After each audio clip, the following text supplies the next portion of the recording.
وقدمنا إلى ما عملوا من عمل وجعلناه هباء منثورا.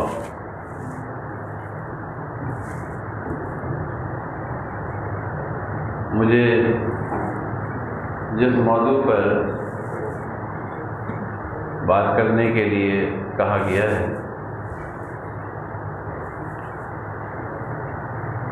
وہ ہے کہ اعمال کی حفاظت کیسے کریں. اور یہ بہت اہم بات ہے. سب سے پہلے تو اس بات کو سمجھیں کہ اعمال یہ جمع ہے عمل کی، اور عمل عربی کے اندر کسی بھی کام کو کہتے ہیں. کوئی انسان کھا رہا ہے، بیٹھ رہا ہے، سو رہا ہے، یہ کام ہے. کوئی بھی کام جس کو انگلش کے اندر ورک کہتے ہیں تو عربی میں یہ عمل کہلاتا ہے، اور اردو کے اندر بھی یہی لفظ مستعمل ہے. تو اس کی جمع ہے اعمال. اور جب اس عمل کے اندر سنت شامل ہو جائے تو وہ صالح بن جاتا ہے. وہ بھی کام ہے، لیکن جس عمل میں سنت شامل ہو وہ صالح بن جاتا ہے، اور ایسا عمل اللہ کو پسند ہے. اور جس عمل کے اندر سنت شامل نہ ہو اور اس کو لوگ دین سمجھ رہے ہوں تو وہ صالح نہیں بن سکتا. وہ ظاہر ہمارے دیکھنے میں کتنا اچھا ہو، کتنا عمدہ ہو، لیکن اللہ کے ہاں اچھا نہیں ہے تو اچھا نہیں بن سکتا. تو لہذا ان اعمال کی حفاظت، عمل کے متعلق، اعمال کے متعلق اختصار کے ساتھ آپ کے سامنے بات رکھی. اب جو اعمال وہ کر رہا ہے صالح ہے، سنت کے مطابق ہے. جو سنت کے مطابق نہیں ہے ان کی بات ہی نہیں کر رہا، اس لیے کہ وہ تو مقبول ہی نہیں ہے، وہ تو اللہ کے یہاں جا ہی نہیں رہے، کیونکہ وہ اللہ کی مرضی کے مطابق نہیں ہے. انسان کی مرضی کے مطابق ہے، اللہ کی مرضی کے مطابق نہیں ہے. اور اللہ کی مرضی قرآن و سنت ہے. تو لہذا وہ اعمال جو صالح ہیں ان کی حفاظت کیسے کریں؟ حفاظت ایک بمعنی مداومت، یعنی ہمیشگی. ایک انسان ان اعمال کو جو کر رہا ہے اس میں دوام ہو، ہمیشگی ہو، چاہے وہ چھوٹا کر رہا ہو. مثال کے طور پہ قرآن مجید کی تلاوت کرتا ہے، ایک صفحہ پڑھتا ہے لیکن روزانہ پڑھتا ہے. وہ رات کی نماز عشاء کے علاوہ جو رات کی نماز اس کو تہجد کہتے ہیں، وہ 2 رکعت ہی پڑھتا ہے لیکن ہمیشہ پڑھتا ہے. صدقہ دیتا ہے، روزانہ 5 روپے دیتا ہے لیکن روزانہ دیتا ہے. اللہ حاضر قیاس کوئی بھی نیکی کا کام جو صالح ہے، اس کی بات تو آپ سمجھ میں آ گئی. صالح کون سے عمل؟ تو جو صالح عمل ہے اس کو وہ کر رہا ہے تو حفاظت بمعنی مداومت، کہ ان اعمال میں دوام اختیار کرے، ہمیشہ کرے ان اعمال. حدیث واضح ہے، معروف حدیث، احب الاعمال الی اللہ ادومها وان قل. اللہ کے ہاں سب سے زیادہ پسندیدہ عمل وہ ہے کہ جس میں ہمیشگی ہو، یعنی اس عمل کی وہ حفاظت کر رہا ہے، اس کی بقا ہے، اس کو لے کے چل رہا ہے، اپنے ساتھ لے کے چل رہا ہے. دیکھیے جو مال ہے نا، وہ مال ساتھ ساتھ اس کے چل رہا ہوتا ہے. اس نے کہیں بینک میں جمع کرایا ہوا ہے، کہیں جیب میں ہے اس کے پاس، اور کہیں اس نے لاکر میں رکھا ہوا ہے. علی ھذا القیاس، لہذا ان اعمال کو وہ ہمیشہ کر رہا ہے لیکن تھوڑا تھوڑا کر رہا ہے. بہت اچھی بات. اور اسی بات کا درس دیا گیا ہے شریعت کے ماننے والوں کہ وَاعْبُدْ رَبَّكَ حَتَّىٰ يَأْتِيَكَ الْيَقِينُ، رب کی عبادت کرنی ہے موت کے آنے تک. یعنی ان عمل صالح کے اندر دوام اختیار ہو، اس میں رکاوٹ نہیں آنی چاہیے. رکاوٹ کب آئے؟ جب موت آئے. یعنی یہ عمل صالح جو تم نے کرنے شروع کرے ہیں، جس کے بارے میں تمہارے پاس علم آ گیا ہے، اب اس علم کے مطابق تم عمل شروع کر دو یہاں تک کہ موت آ جائے. موت کے آنے تک اب چھوڑنا نہیں، کیونکہ یہ اللہ کو پسند ہے. اور اسی طریقے پر قرآن مجید میں اللہ نے ارشاد فرمایا ان الذین قالوا ربنا اللہ ثم استقاموا، جنہوں نے کہا رب ہمارا اللہ ہے، تو اب اللہ کی ماننی ہے اور اسی پر ڈٹ گئے اور اسی پر زندگی گزاری، اسی میں دوام اختیار کر رب کو رب تسلیم کیا. رب کو رب تو مانا، رب کی نہ مانی تو بیکار ہے. دیکھیں رب کو کفار بھی مانتے تھے. من رب السماوات والارض، آسمان و زمین کا رب کون ہے؟ اور آسمان و زمین کی بادشاہ کس کے پاس ہے؟ سب کا جواب اللہ. وہ بھی کہتے تھے رب مانتے تھے لیکن رب کی نہیں مانتے تھے. فرق یہ. تو اگر اہل ایمان وہ رب کو مانے، رب کی نہ مانے، تو پھر ایمان بیکار. تو رب کی ماننی ہے، یہ حفاظت عمل ہے کہ رب جو کہہ رہا ہے وہ کرنا ہے. بالاختصار اللہ کے نبی صلی اللہ علیہ وسلم نے جناب عبداللہ کو کہا تھا یا عبداللہ لا تکن مثل فلان کان یقوم اللیل فترک قیامہ، کہ عبداللہ فلاں آدمی کی طرح نہ ہو جانا جس نے قیام اللیل شروع کیا، رات کی نماز شروع کری، پڑھنی شروع کری، فترک قیامہ، اور اس نے رات کی نماز چھوڑ دی، پڑھنا شروع کری اور چھوڑ دی. ایسا نہ بننا. پڑھنی شروع کر دی ہے تو اب اس میں دوام ہونا چاہیے، تبھی اعمال کی حفاظت ہو سکتی ہے. ہمارے شیخ الحدیث بدیع الدین شاہ راشدی رحمہ اللہ وہ کہا کرتے تھے کہ اگر تمہیں کوئی حدیث یاد رکھنی ہے نا کہ کس چیپٹر میں ہے، کس کتاب میں ہے، تو جیسے ہی حدیث کو پڑھو اسی وقت عمل شروع کر دو، تمہیں یاد رہے گی کہ یہ حدیث کہاں ہے. ایسی درس کے اندر کوئی بات سنیں آپ، ہم تو اپنی کلاس کی بات کر رہے تھے جو دعوت، تو آپ کی کلاس ہے، تو جو حدیث آپ کسی عالم دین سے سنیں تو اس کو سننے کے بعد عمل شروع کر دیں تو آپ کو موقع محل یاد رہے گا کس نے یہ بات کہی تھی اور کب کہی تھی اور کیسے کہی. عمل شروع کر دیں، کیونکہ یہ سننا سنانا اس لیے نہیں ہے کہ جی بھیڑ جمع ہو گئی، رش جمع ہو گیا، تعداد نہیں ہو گئی، نہیں. سننے سنانے کا مقصد یہ ہے کہ سنانے والا اور سننے والا خود عمل کی طرف آتے ہیں. اس میں سنانے والا بھی شامل ہے. وہ اس سے بڑی ذمہ نہیں ہے کہ سنانا بڑی اچھی لچھے دار تقریر کی، مزہ آ گیا، بہت اچھا تقریر کی انہوں نے، بہت اچھا درس دیا. سنانے والے نے کرا کچھ نہیں تو بیکار ہے اس کا سننا. ٹھیک ہے، سنانے والے کا سنانا بیکار ہے اگر اس کا عمل نہیں ہے. تو لہذا دوام عمل کے اندر یہ حفاظت ہے کہ اس عمل کے اندر آپ ہمیشگی اختیار شروع کر دیں، اس عمل کے اندر آپ دوام اختیار شروع کر دیں. آخری بات جو اس ضمن میں کہتا ہوں پھر اگلی بات شروع کریں. قرآن مجید میں اللہ نے ارشاد فرمایا وَلَا تَكُونُوا كَالَّتِي نَقَضَتْ غَزْلَهَا مِن بَعْدِ قُوَّةٍ أَنْكَاثًا. دیکھو تم اس عورت کی طرح نہ ہونا جس نے بڑی محنت سے ایک دھاگے سے کپڑا بنا.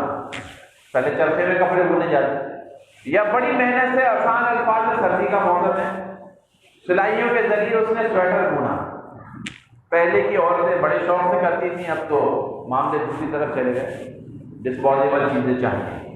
تو بڑی محنت سے وہ 2-3 سلائیوں کے ساتھ سویٹر بنتی تھی اپنے نواسے کے لیے، پوتے کے لیے اور نواسی کے لیے، آگے اولاد کے لیے.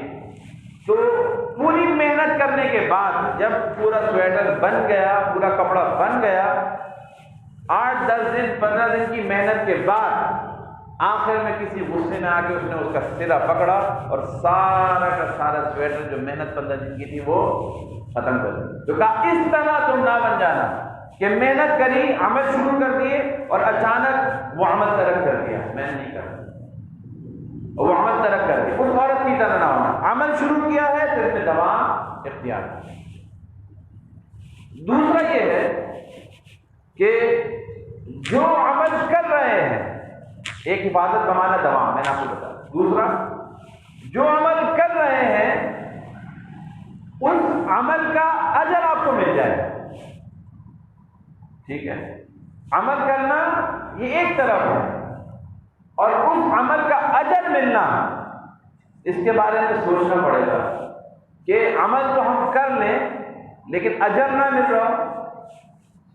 ٹھیک ہے، یعنی اعمال کی حفاظت آپ کیسے کر سکتے ہیں کہ اس عمل پر آپ کو اجر مل رہا ہو اور وہ اجر آپ کا باقی رہے تا قیامت، یہاں تک کہ جنت میں چلے جائے. یعنی آپ کا کیا ہوا وہ عمل اللہ کے ہاں قابل قبول ہو، کہ ایسا قبول کہ یہاں تک کہ جب فیصلہ ہو تو قبولیت کے ساتھ اس اجر کا اور آپ جنت میں چلے جائیں.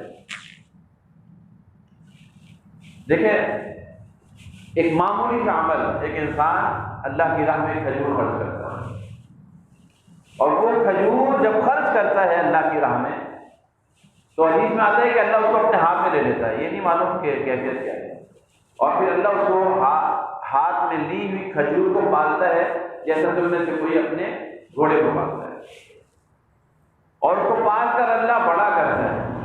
اب کہیں کہ اللہ کو یہی کام ہے اور کوئی کام نہیں، اس چیز کو چھوڑ دیں، جو حدیث پر ہے اس کی طرف نظر رکھیں، جو الفاظ اس پر غور کریں. وہ حدیث میں ہے کہ اللہ اس کو پالتا ہے جیسا تم میں سے کوئی گھوڑے کے بچے کو پالتا ہے، یہاں تک کہ وہ جوان گھوڑا بن جاتا ہے. ایسے یہ اللہ رب العالمین، وہ اللہ کی راہ میں دی ہوئی ایک کھجور، اللہ اس کو بڑا کر احد پہاڑ کے برابر ثواب کر دیتا ہے.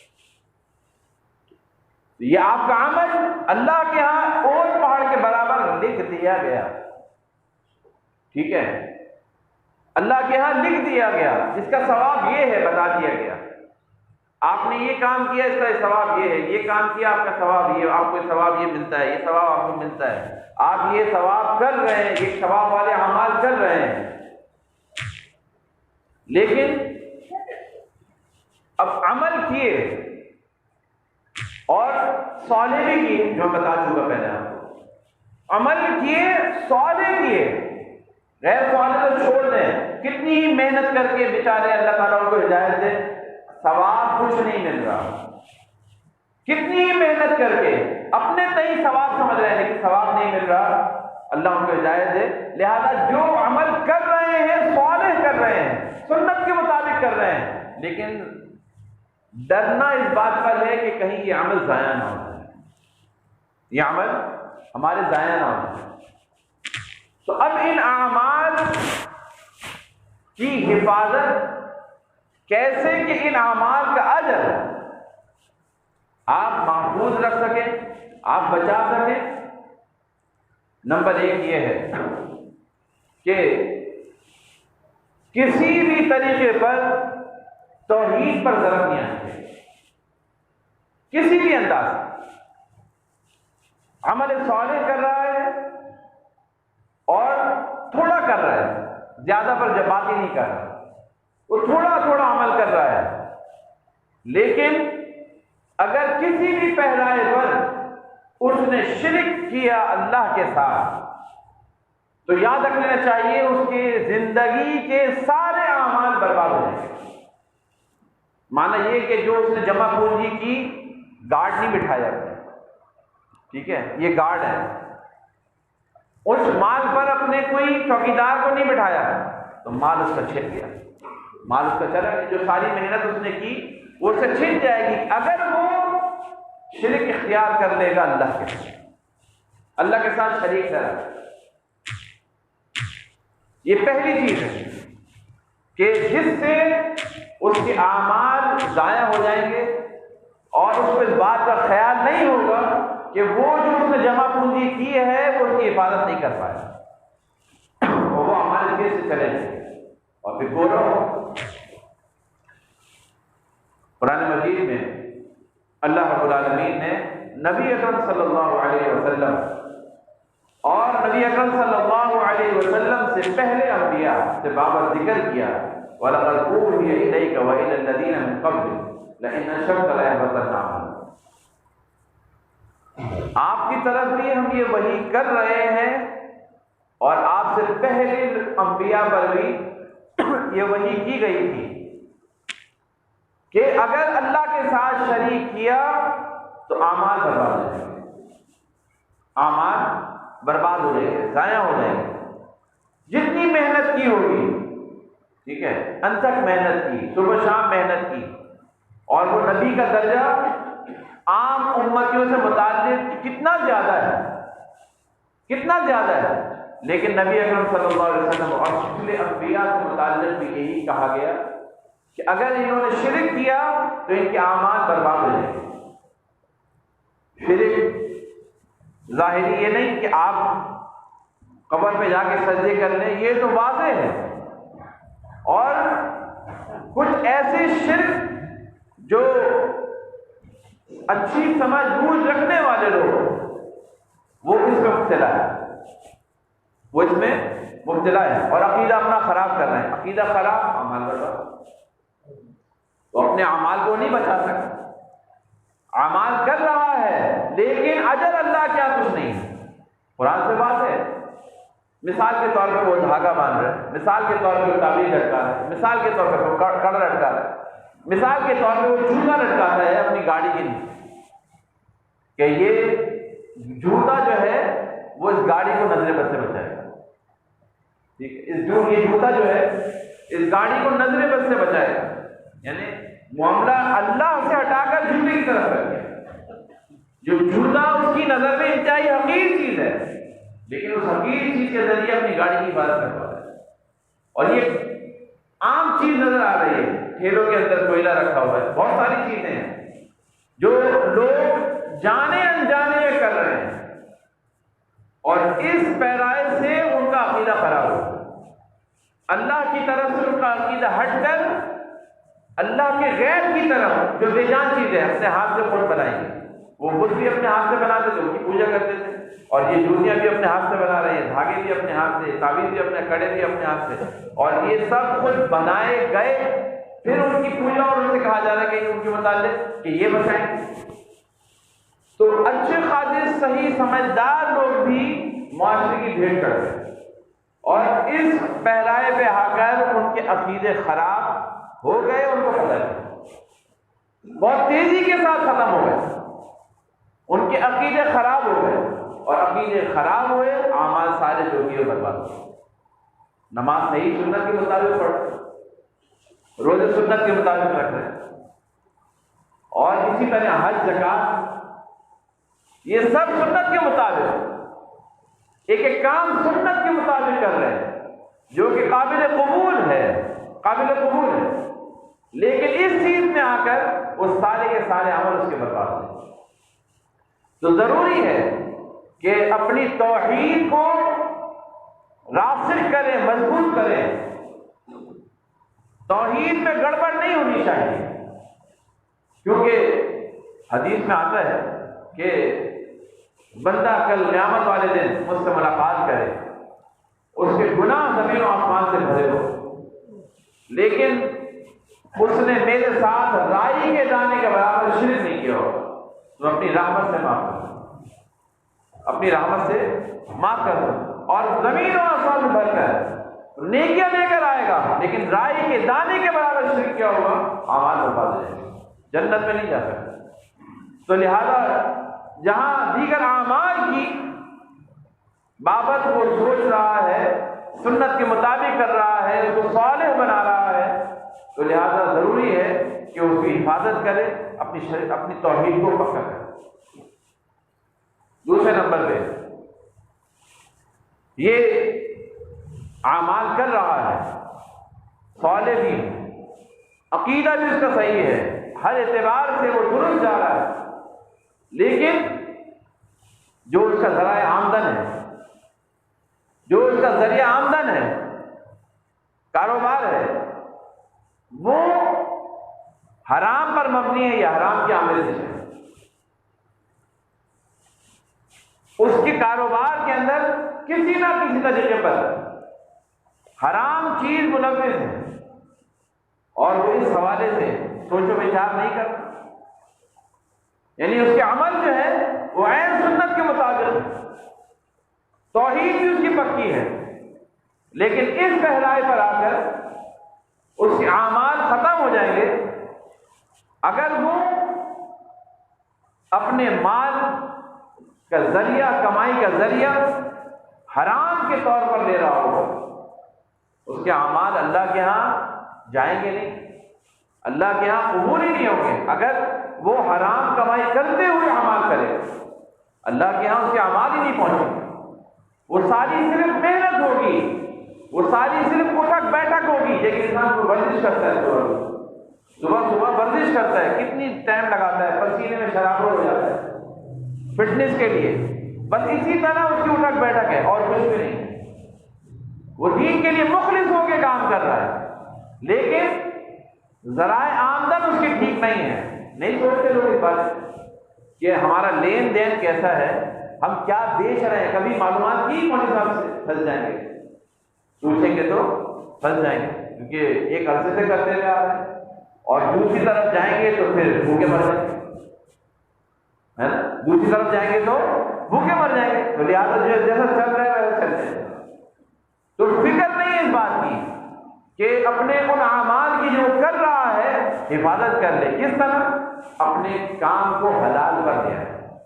ان اللہ طیب لا یقبل الا طیب، اللہ رب العالمین پاکیزہ ہے، اللہ پاکیزہ چیزوں کو قبول کرتا ہے۔ آپ خود بھی اگر آپ کو کوئی سڑا ہوا کھانا بھیج دے، آپ کو کوئی سڑے ہوئے پھل بھیج دے، یا آپ کو بوسیدہ چیزیں بھیج دے، پھٹے ہوئے کپڑے آپ کو بھیج دے کہ بھائی آپ پہن لینا، استعمال کر لینا، تو آپ خود بھی اس کو تسلیم نہیں کرتے، آپ خود بھی اس کو نہیں لیتے، تو پھر اللہ رب العالمین کیسے پسند کرے کہ غیر طیب، غیر صالح اور ناپاک مال اللہ رب العالمین کی راہ میں، یا ایک انسان حرام کو کمائے، حرام کے ذرائع سے کمائے، اور پھر کمانے کے بعد جو ہے وہ پھر اللہ کے لیے نیک اعمال کرے، تو اللہ رب العالمین ایسے لوگوں سے اعمال قبول نہیں کرتے، اعمال قبول نہیں ہوتے ایسے لوگوں سے۔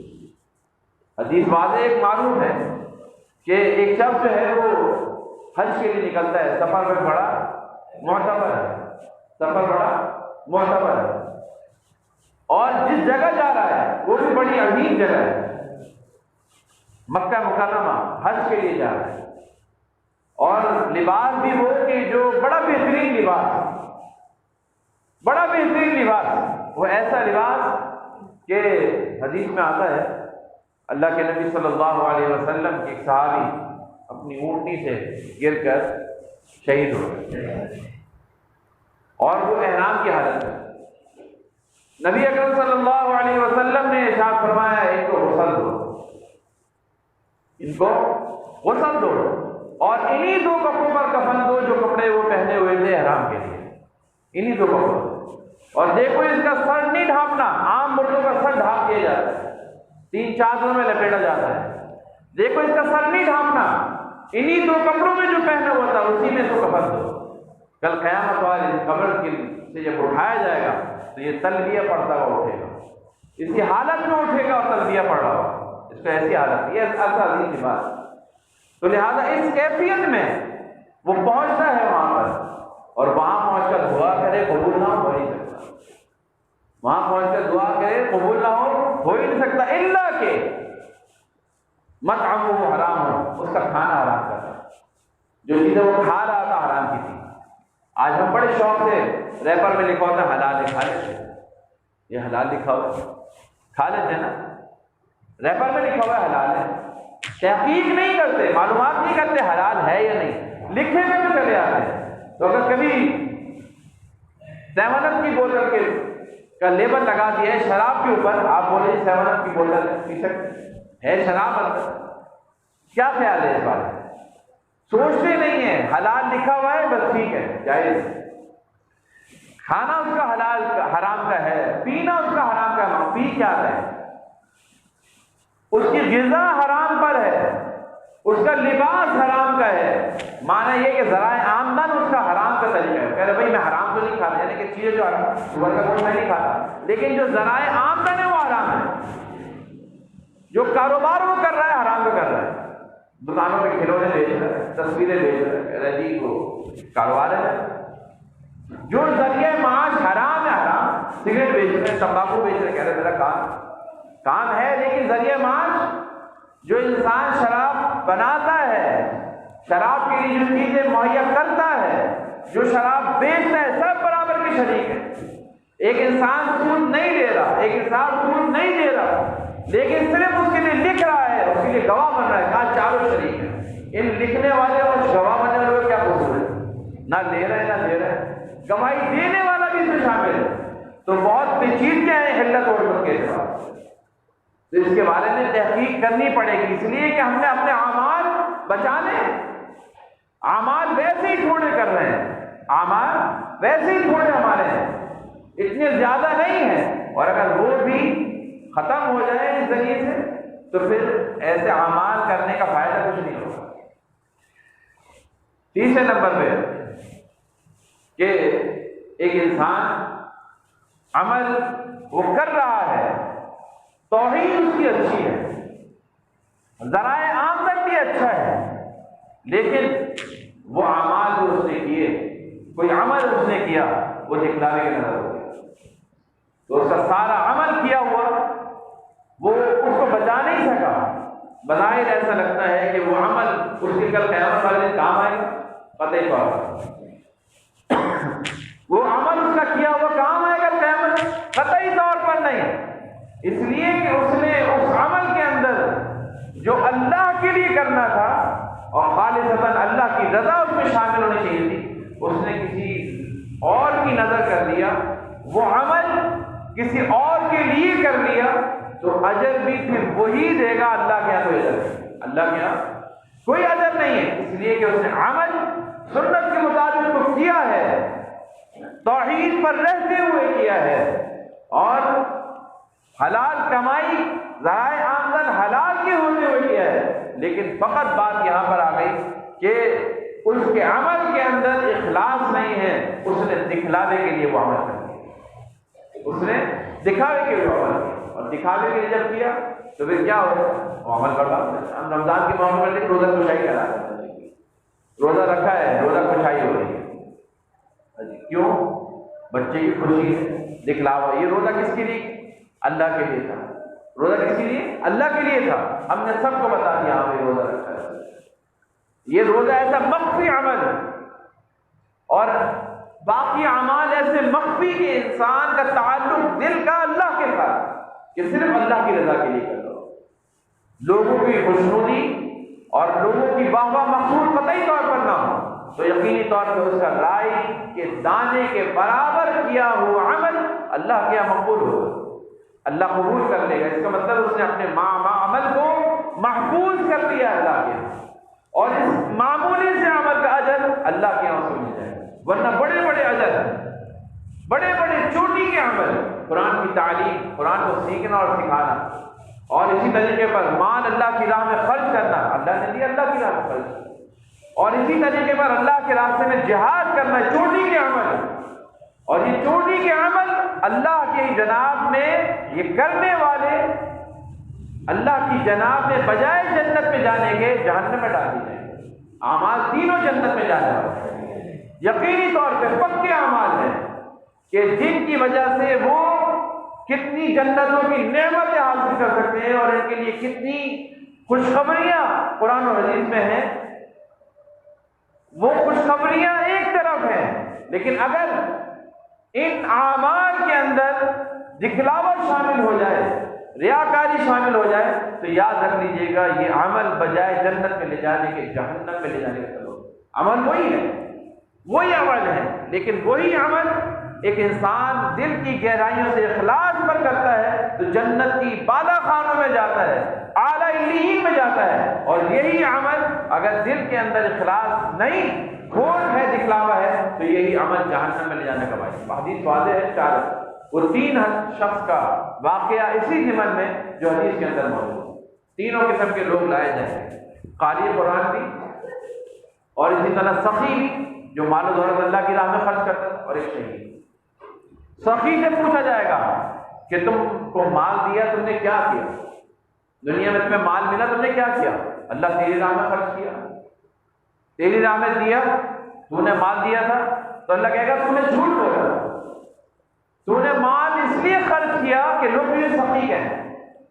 دل میں تھا نا، کیونکہ دلوں کی گہرائی جانتا کون ہے؟ اللہ رب العالمین، علیم بذات الصدور۔ اللہ جانتا ہے، لوگوں کیا پتا کہ یہ دکھلاوے کے لیے کر رہا ہے۔ لوگوں کے یہاں مشہور ہو گیا، بڑا سخی تھا۔ اللہ کہے گا تو نے اس لیے سخاوت کی تاکہ لوگوں میں واہ واہ ہو جائے، تو لوگوں میں تیری واہ واہ ہو گئی، تجھے سخی کہہ دیا گیا، تجھے سخی کہہ دیا گیا، لہٰذا جو دنیا میں مقام تو چاہتا تھا وہ تجھے مل گیا، میرے پاس آ جائے کچھ بھی نہیں ہے۔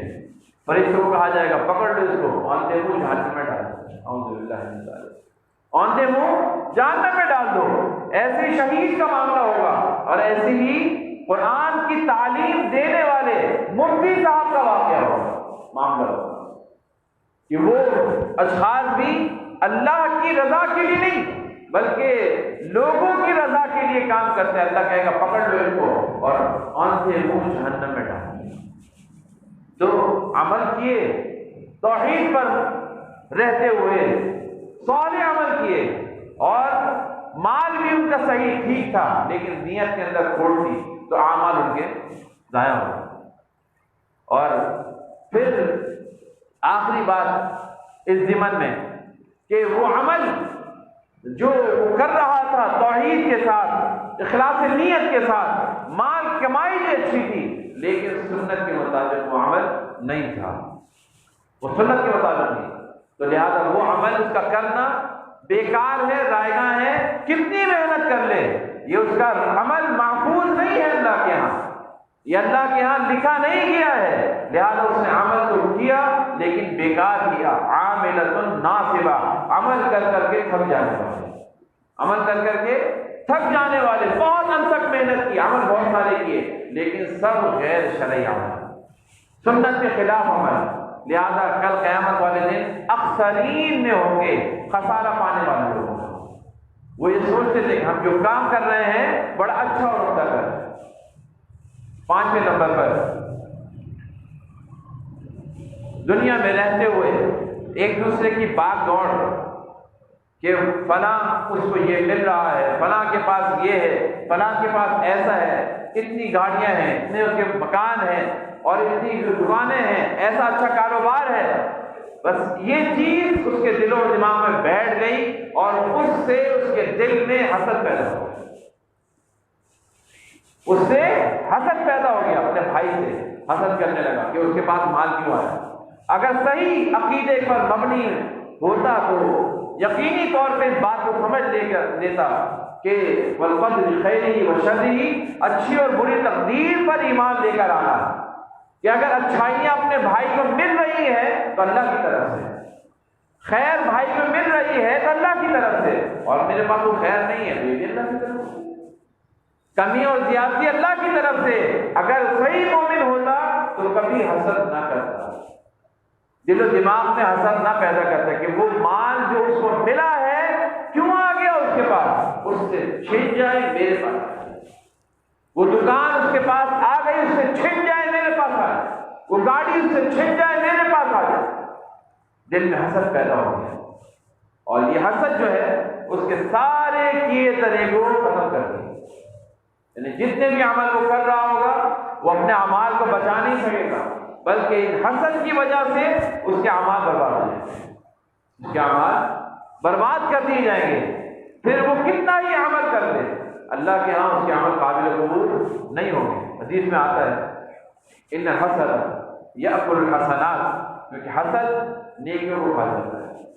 حسد جو ہے وہ نیکیوں کو کھا جاتا ہے. بظاہر بڑا معمولی کام ہے، لیکن کتنی بڑا نقصان اس کا مل رہا ہے کہ اس کی وجہ سے اس کی نیکیاں ختم ہو رہی ہیں، اس کی نیکیاں ختم ہو رہی ہیں. کما تاکل النار الحطب، جیسا کہ آگ جو ہے وہ لکڑی کو کھا جاتی ہے، آگ لکڑی کو کھا جاتی ہے، ایسی نیکیاں حسد ختم کر دیتا ہے. تو اپنے بھائی سے، اپنے بہن سے، اپنے رشتہ داروں سے وہ حسد کرتا ہے اس مناسبت سے کہ مال اس کے پاس جو ہے ختم ہو جائے، میرے پاس آئے. ایک ہے انسان یہ گمان کرے کہ جو مال اس کے پاس ہے اس کے پاس بھی رہے اور ویسا ہی اللہ مجھے عطا کرے. یہ ہے رشک جو جائز ہے. جو مال اللہ نے میرے بھائی کو، میرے بہن کو دیا ہے، ویسا ہی مال اللہ مجھے بھی عطا کرے جیسا اس کو دیا ہے، تاکہ میں بھی خرچ کروں اللہ کی راہ میں جیسے وہ کر رہا ہے. یہ ہے نیک نیت، جس کو رشک کہتے ہیں، یہ جائز ہے. لیکن ایک ہے کہ وہ جو مال اس کو دیا ہے، وہ جو رتبہ اس کو ملا ہے، جو مقام اس کو ملا ہے، اس کے پاس ختم ہو جائے میرے پاس آ جائے. یہ اثر ہے اور یہ جائز ہے، اور اس کی وجہ سے اس کی ساری نیکیاں تباہ و برباد ہو جائیں. قرآن مجید میں سورۃ الحجرات کے شروع میں اللہ نے ارشاد فرمایا، یا ایھا الذین آمنوا لا تقدموا بین یدی اللہ ورسولہ واتقوا اللہ. اے ایمان والو، اللہ اور اس کے رسول سے آگے نہ بڑھو، کیونکہ اللہ اور اس کے رسول نے جو اعمال بتا دیے ہیں وہیں تک رہنے دو، اس سے آگے بڑھنے کی کوشش نہ کرو. واتقوا اللہ، اللہ سے ڈرو. یا ایھا الذین آمنوا لا ترفعوا اصواتکم فوق صوت النبی ولا تجهروا له بالقول کجہر بعضکم لبعض ان تحبط اعمالکم وانتم لا تشعرون. دیکھو، اللہ کی بات جب تمہارے سامنے آ جائے اور رسول اللہ صلی اللہ علیہ وسلم کی بات تمہارے سامنے آ جائے تو مان لو سو. اور دیکھو، ان کی آواز کے آگے تمہاری آواز اونچی نہیں ہونی چاہیے، نہیں تو تمہارے اعمال برباد ہو جائیں گے. اگر تم نے اللہ کے رسول کی آواز سے اونچی آواز کی، تمہارے اعمال برباد ہو جائیں گے اور تمہیں پتہ بھی نہیں لگے گا. ایک صحابی نے جب سنا تو مارے خوف کے اپنے گھر میں بند ہو گئے، مارے خوف کے اپنے گھر میں بند ہو گئے. تشویش ہوئی، صحابہ سے پوچھا، وہ صحابی نظر نہیں آ رہا. تو معلومات کرنے پر پھر وہ تشریف لائے، کہا کہ جی میری آواز چونکہ قدرتی طور پہ زیادہ ہے اور میں آپ کے سامنے بات کروں گا تو آپ کی آواز سے میری آواز اونچی ہو جائے گی، تو میرے اعمال تو گئے. اب مجھے تو فکر اس بات کی ہو گئی کہ ویسے ہی عمل چھوڑے اور وہ بھی برباد ہو جائے آواز نکلنے پر. میری آواز قدرتی طور پہ اونچی. کہا اس کا مطلب یہ نہیں، اس کا مطلب یہ ہے کہ اللہ اور اس کے رسول نے جو بات بتا دی ہے اس سے آگے تم نے نہیں کرنا. جہاں تمہیں پابند کر دیا گیا اس سے آگے اگر تم نے ایسا کیا تو تمہارے اعمال برباد ہو جائیں گے. یا ایھا الذین آمنوا اطیعوا اللہ واطیعوا الرسول ولا تفسدوا اعمالکم. اللہ اور اس کے رسول کی اطاعت کرو، تمہارے اعمال وگرنہ برباد ہو جائیں گے، وگرنہ برباد ہو جائیں گے. تو لہٰذا آگے نکلنے کی کوشش مت کرنا کہ ہم تو یہ تھے، نبی صلی اللہ علیہ وسلم کا تو عمل یہ تھا اور ہم کہاں ہیں، ہم اس سے آگے بڑھیں گے، ہم اس سے آگے بڑھیں گے. وہ صحابی کا واقعہ جو 3 صحابی آئے، معروف ہے نا کہ ایک نے کہا کہ نبی صلی اللہ علیہ وسلم کا عمل تو کہاں اور ہم کہاں. لہذا ایک نے کہا میں پوری رات قیام کروں گا، ایک نے کہا میں پوری جو پورے دن روزے رکھوں گا، ایک نے کہا میں شادی نہیں کروں گا پوری زندگی. نبی اکرم صلی اللہ علیہ وسلم کو جب یہ بتایا گیا انہوں نے واپس بلایا، کہا تم نے ایسا کیا؟ کہا کہ ہم نے ایسا کہا. نبی صلی اللہ علیہ وسلم نے ارشاد فرمایا کہ میں رات کو سوتا بھی ہوں اور قیام بھی کرتا ہوں، میں دن میں روزے رکھتا بھی ہوں اور کبھی چھوڑتا بھی ہوں، اور میں نے شادیاں بھی کر رکھی ہیں. جو میری اس سنت سے روگردانی کرے گا وہ اس کا تعلق میرے ساتھ نہیں ہے. لہذا عمل کے اندر حد سے تجاوز کر جائے تو یہ اللہ اور اس کے رسول سے آگے بڑھنے کے مترادف ہے. اعمال برباد ہو جائیں گے جو پچھلے بھی کیے ہوں گے، اعمال برباد ہو جائیں گے جو پچھلے بھی کیے ہوں گے. آخری بات آج کے درس کی اس حوالے سے کہ انسان ایک مسلمان بھائی کے ساتھ تعلق، اس کا فہم، چاہے سگا بھائی ہو، چاہے سگی بہن بھائی ہو، ماں باپ اولاد کا تعلق ہو، رشتہ داروں کا آپس کا تعلق ہو، لہذا ان رشتہ داریوں کو برقرار رکھ کے اپنے اعمال کو بچا سکتا ہے کہ ان اعمال کو جو وہ کر رہا ہے رشتہ داری قائم کر کے بچا سکتا ہے، رشتہ داریاں جوڑ کر بچا سکتا ہے۔ باقی ساری چیزیں ضروری ہیں جو میں نے شروع سے بیان کی ہیں، تو لہذا رشتہ داری کو نبھاتے ہوئے، رشتے ناطے جوڑتے ہوئے وہ ان اعمال کو بچا سکتا ہے، چاہے اس نے تھوڑے کیوں ہوں۔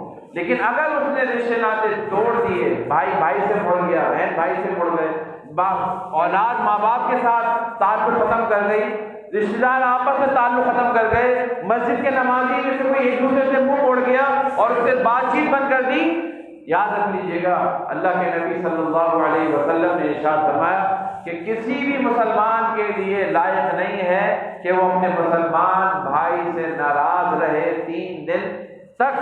3 دن سے زیادہ اگر کوئی ناراض رہے گا اس کے اعمال ہوگا، اس کے اعمال قبول نہیں ہوں گے، پھر اللہ کے اعمال کرے گا قبول نہیں ہوں گے۔ تو لہذا بظاہر معمولی سی چیزیں لگتی ہیں، لیکن اگر ہم نے اپنے اعمال کو اللہ کے ہاں پہنچانے ہیں اور اس کی عبادت کرنی ہے، اللہ کے یہاں قابل قبول کروانے ہیں، تو پھر ان چیزوں کو سامنے رکھنا پڑے گا، یہاں تک کہ دنیا سے چلے جائیں، قبر میں یہ اعمال کام آئے، حشر میں یہ اعمال کام آئے، اور ان اعمال کے ذریعے ہی اللہ کی رحمت کے ساتھ جنت میں چلے جائیں۔ تبھی ممکن ہے کہ ہم ان چیزوں کو ذرا مروئے خیال لائیں اور ان کو خاطر میں لائیں اور ان کی قدروں کو سمجھیں، تو پھر یقینی طور پہ ہمارے عمل اللہ کے ہاں قابل قبول ہوں گے۔ ورنہ قیامت والے دن، آخری بات کر کے اپنی بات ختم کرتا ہوں، قیامت والے دن ایک حدیث میں آتا ہے کہ تمہیں پتہ ہے مفلس کون ہے؟ تو اللہ کے نبی صلی اللہ علیہ وسلم سے صحابہ کرام نے کہا من لا درہم لہ ولا دینار لہ، جس کے بعد نہ درہم اور نہ دینار ہو وہ مفلس۔ ظاہر بات، آج بھی کوئی غریب کون ہے جو ایسا نہیں۔ تو فرمایا کہ میری امت کا مفلس وہ ہوگا جو کل قیامت والے دن جو ہے وہ روزوں کے ساتھ آئے گا، زکوٰۃ کے ساتھ آئے گا، نماز کے ساتھ آئے گا اور نیکیوں کے ساتھ آئے گا، صدقے کے ساتھ، اور اب اس کے لیے جنت کا فیصلہ یقینی ہوگا۔ اتنی نیکیاں اس کی ہوگی، اتنی نیکیاں اس کی، جنت میں یقینی طور پہ فیصلہ اس کا ہونا تھا۔ لیکن یہاں سے کچھ لوگ آئیں گے جن میں سے کسی کو اس نے مارا ہوگا، نہ کسی کو گالی دی ہوگی، کسی کے مال کو کھایا ہوگا۔ اب یہ آ کے کھڑے ہو جائیں گے اور اللہ سے، کیونکہ عدل کا دن ہوگا، اپنے لیے عدل مانگیں گے، اس سے ہمارا بدلہ دلوایا جائے۔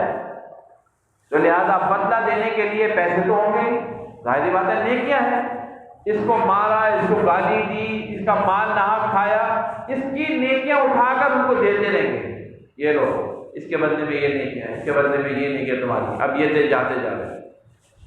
اب یہ لوگ باقی ہیں جن کے ساتھ اس نے ناحق کیا ہوگا اور اس کی نیکیاں ختم، جنت میں جاتے جاتے رک گیا، نیکیاں ختم، اعمال ختم، جو کیے اس نے سارے مقبول تھے اللہ کے قابل کو، لیکن ختم ہو گیا، گلہ خالی ہو گیا، اب نیکیاں نہیں، اور لینے والے ابھی موجود ہیں، بھائی ادھار دیا تھا لاؤ، لینے والے موجود، اب کیا کریں؟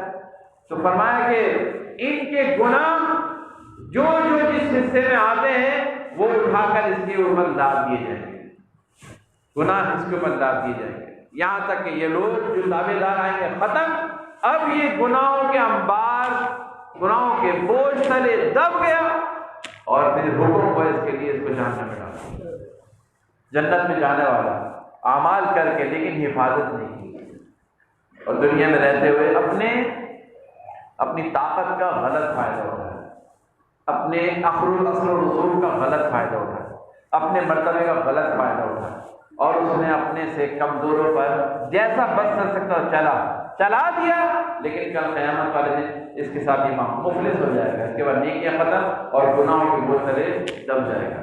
تو لہذا اللہ کے لیے اگر تھوڑے ہی اعمال کر رہے ہیں اس میں ہمیشگی اختیار کریں، اور جو عمل کر رہے ہیں وہ ان شرائط کے ساتھ عمل کریں تاکہ آپ کے اعمال اللہ کے ہاں باحفاظت پہنچ جائیں اور باقی رہیں، کل قیامت والے دن جب اللہ کی جناب میں ہوں گے تو یقینی طور پہ ایک رکعہ جو حدیث میں آتا ہے کہ لا الہ الا اللہ، کلمہ لا الہ الا اللہ جو میزان میں ڈالا جائے گا تو پھر اتنا بھاری ہوگا وہ ایک کلمہ لا الہ الا اللہ منہ سے کہا ہوا کہ وہ گناہوں سے جو پلڑا جھکا ہوا تھا وہ اوپر ہو جائے گا، اور لا الہ الا اللہ اخلاص کے ساتھ کہا ہوا یہ نیچے ہو جائے گا اور جنت کا فیصلہ ہو جائے گا۔ اللہ علیہ وسلم